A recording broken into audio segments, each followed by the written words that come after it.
साल पहले जो बुनियाद सिंधु सरस्वती सभ्यता के समय डाली गई थी, वो वीडियो बन रही है साथ में ही। भारत का आधार इसमें आ रही है ना मस्त वाली अखंड अटूट सिलसिला आपको यही बनाएगा, अपलोड करूंगा सारी को बना के। हमारा देश नए को अपनाते हुए भी कभी पुराने को नहीं भुलाता, इसीलिए तो कल का भारत आज भी जीवित है और कल भी रहेगा।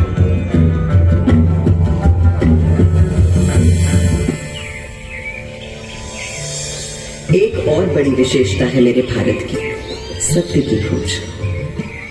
भारत नाम का अर्थ ही है भा यानी प्रकाश, और उसकी खोज में लगा हुआ व्यक्ति।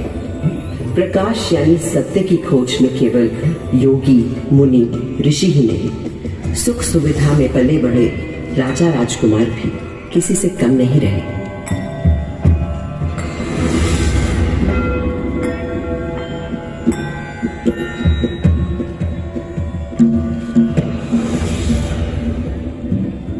भारत के दार्शनिक मनीषियों, गुरुओं ने जो आध्यात्मिक मार्ग दिखाया था, उसी को ठोस रूप दिया भारत भर में फैले तमाम राज्यों, साम्राज्यों ने।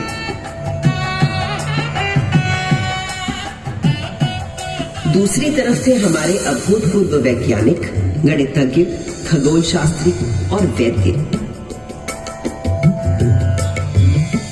हजारों बरस पहले पृथ्वी की परिधि की सही नाप, मंगल और चंद्र तक का फासला और धरती से सूर्य की बराबर दूरी, सब बिना किसी दूरबीन या उपग्रह का सहारा लिए, केवल अपनी गणित, बीजगणित, ज्यामिति और खगोल ज्ञान से।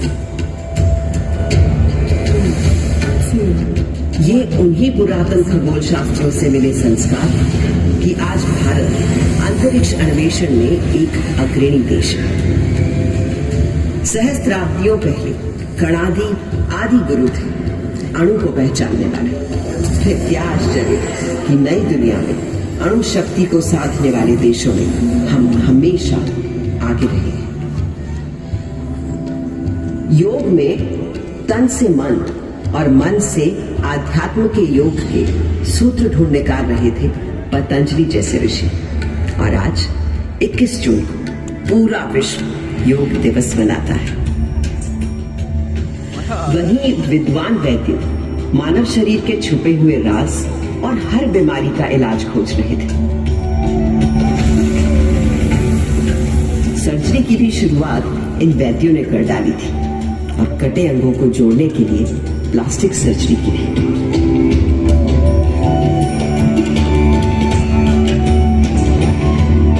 इन भारतीय वैद्यों से मिली प्रेरणा ही तो है कि कोविड आने पर आत्मनिर्भर भारत ने कुछ ही महीनों में खुद बीमारी का टीका बनाकर 1 साल के अंदर टीके लगा डाले। ये दवा हमने दुनिया के और देशों को भी दी, क्योंकि मेरे देश का हमेशा से मानना रहा है वसुधैव कुटुंबकम, सारा संसार हमारा परिवार, वन वर्ल्ड वन फैमिली। तभी से भारत सोने की चिड़िया कहलाता था और यहाँ का बेहतरीन, बेशकीमती, बेमिसाल माल और हिंदुस्तानी हुनर कारीगरी के नमूने दुनिया भर में जाते और लोगों को रिझाते थे। संसार को तमाम सामान ही नहीं, शक दर्शन और 4 धर्म देने वाले भारत पर कई लोगों की बुरी नजर लगी हुई थी। मगर जब विदेशी हमलावरों या किसी आतताई ने मेरी मातृभूमि के मूल्यों, धर्म और संस्कृति पर हमला किया, तो मां की लाज बचाने को मुंह तोड़ जवाब दिया भारत की जाबाजों ने। किसके नाम है, जैसे जरा याद मेरी पृथ्वीराज चौहान का पराक्रम।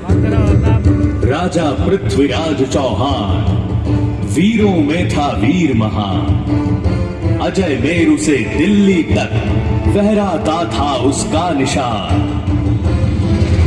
8 बार था किया पराजित जब गजनी से आया गौरी, पर था दुर्भाग्य 9वें युद्ध में टूट गई वो पक्की डोरी। हमारे राजा पृथ्वीराज चौहान को मारने से पहले क्या आप इनका शब्द भेदी बाण का कौशल नहीं देखना चाहेंगे? जब यह बंद आंखों से केवल आवाज सुनकर ही शिकार पर निशाना लगा लेते हैं। ये अंधा क्या निशाना लगाएगा? लगाएंगे महाराज पृथ्वीराज निशाना।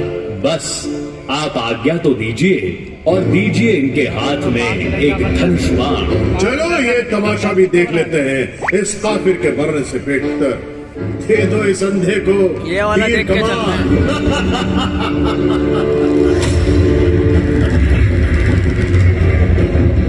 चार बांस 24 गज अंगुल अष्ट प्रमाण। ताऊ पर सुल्तान है मत चूक्यो चौहान।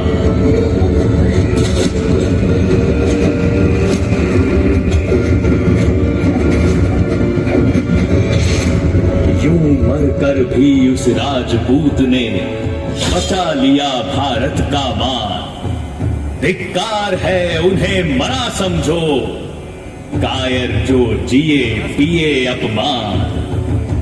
इन वीरों के बलिदानों से ही भारत है आज बना महान। भारत के दुश्मन कभी समझ ही नहीं पाए कि वो हमारे शरीर को घायल कर सकते हैं, मार सकते हैं, पर वो भारत की आत्मा